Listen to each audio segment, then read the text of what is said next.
According to shared reports on the statistics of Baloch children's killings between 2017 to 2018 and 2025, at least 85 children under 18 have either lost their lives or been injured due to direct gunfire by Islamic Republic forces.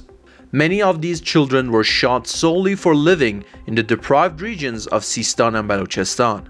Even children under the age of 10 have fallen victim to the repressive policies and brutal actions of the Islamic Republic's forces. The shooting of defenseless children and attacks on fuel carriers' vehicles are part of a systematic project of massacre and suppression in Sistan and Balochistan, a crime the Islamic Republic has been committing for years in blatant violation of international laws against the oppressed people of this province.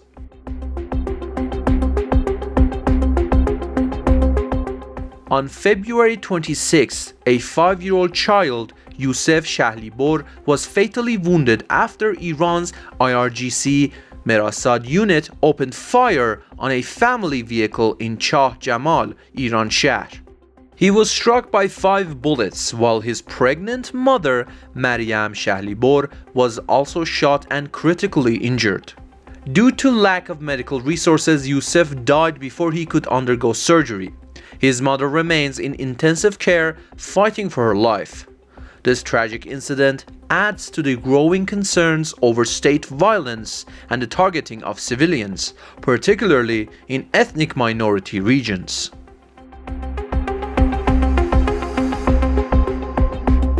Milad Armoun, a 26-year-old young man and one of the 6 defendants in the Ekbatan case, has been sentenced to execution by Branch 13 of the Criminal Court of Tehran Province on charges of participation in premeditated murder.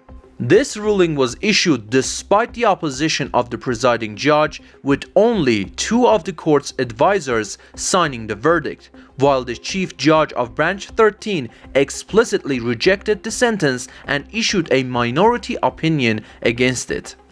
The only basis for Milad Armoun's conviction is forced confessions obtained under severe torture by security forces.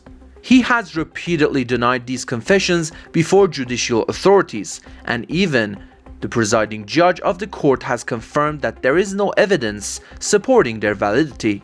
The allegation of using a knife was also based on unverified initial claims made at the time of his arrest, as well as coerced testimonies from other defendants. However, some of the defendants have denied that Milad Armoun ever possessed or used a knife. Moreover, according to legal principles, testimonies from co-defendants against one another cannot be considered valid evidence for issuing a verdict. A thorough review of the case documents shows no evidence linking Milad Armoun to the murder of Arman Alivardi. This critical fact is explicitly mentioned in the minority opinion of the chief judge of Branch 13 of the Criminal Court.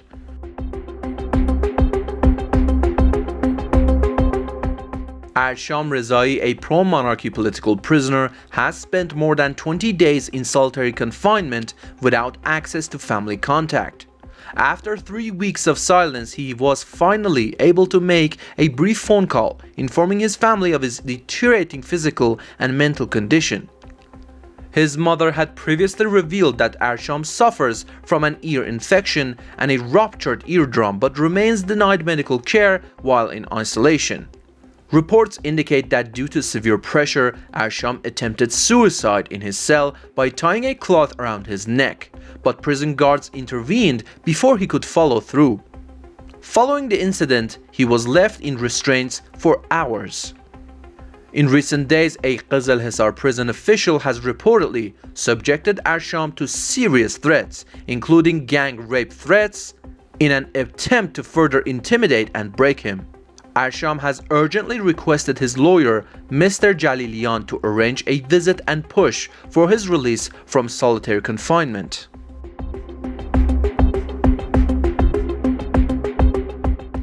Muhammad Amin Akhlaqi Savojbolaghi, one of the defendants in the Ruhollah Ajamian killing case, has attempted suicide while serving his sentence in Vakilabad prison, Mashhad.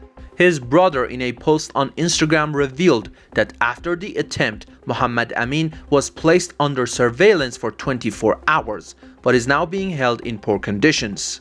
He described his brother's physical and mental state as critical, emphasizing that he cannot endure imprisonment. Muhammad Amin was sentenced to 5 years in prison by the Revolutionary Court of Karaj and was transferred to Vakilabad prison in 2023 after the Supreme Court upheld his sentence. During the legal process, 3 other defendants had their charges dropped and were released, while the Supreme Court overturned the sentences of 14 others, including death and exile sentences, ordering a retrial. This case, linked to the Iranian nationwide uprising, escalated with the execution of 2 protesters, Mohammad Mehdi Karami and Sayyid Mohammad Hosseini. Muhammad Amin Akhlaqi was arrested and tried in the same period.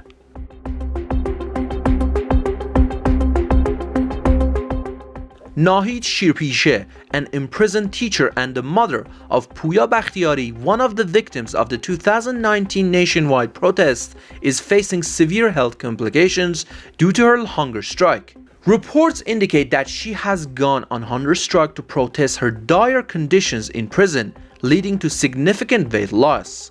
According to published information, prison authorities and security forces have imposed even stricter restrictions on her, including denying her the right to contact her family. Earlier on February 15th, Mona Bakhtiari, the daughter of Nahid Shirpishe and Manucher Bakhtiari, revealed that her mother had attempted suicide in prison.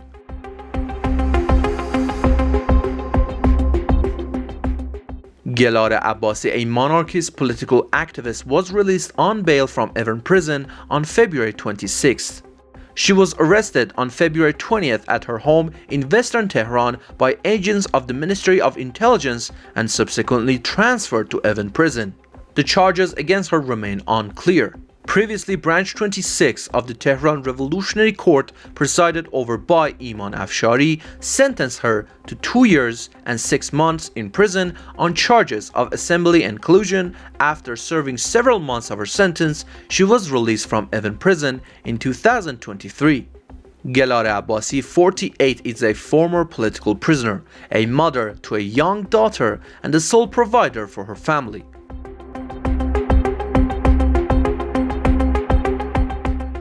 Nurses, administrative staff, and service workers at Arya Hospital in Ahvaz went on strike and staged a protest against salary reductions.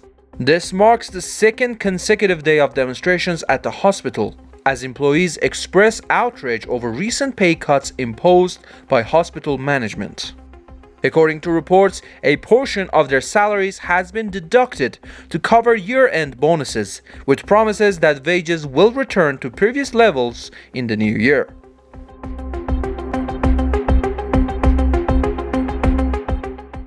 Workers at Saipa Kashan staged a protest demanding higher wages and expressing frustration over deteriorating living conditions.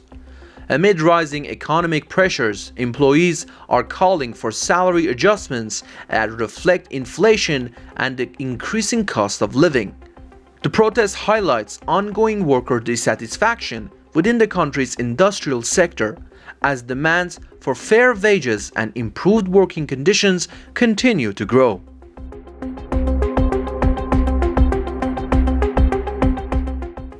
A group of applicants for the National Housing Plan in Kashan held a protest against the increase in prices and unfair conditions for the allocation of housing units. The protesters pointed to a lack of transparency in contracts, additional imposed costs, and delays in the delivery of units, demanding immediate intervention from officials and a revision of payment terms and pricing. This protest comes as many applicants for the National Housing Plan across Iran are facing similar issues, including the government's failure to fulfill its commitments and sudden price hikes.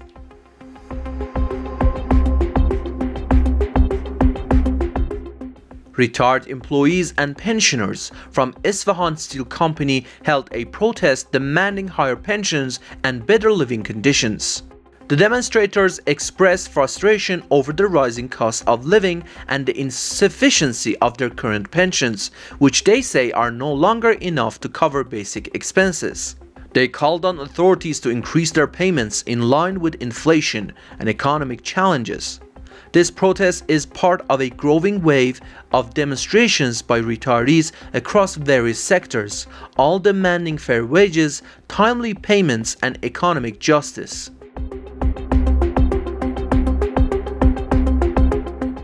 A number of third-party staff from the Nar and Kangan operational area, along with workers from various units in Nar and Kangan, held a protest march against wage discrimination, demanding their legal rights and better living conditions.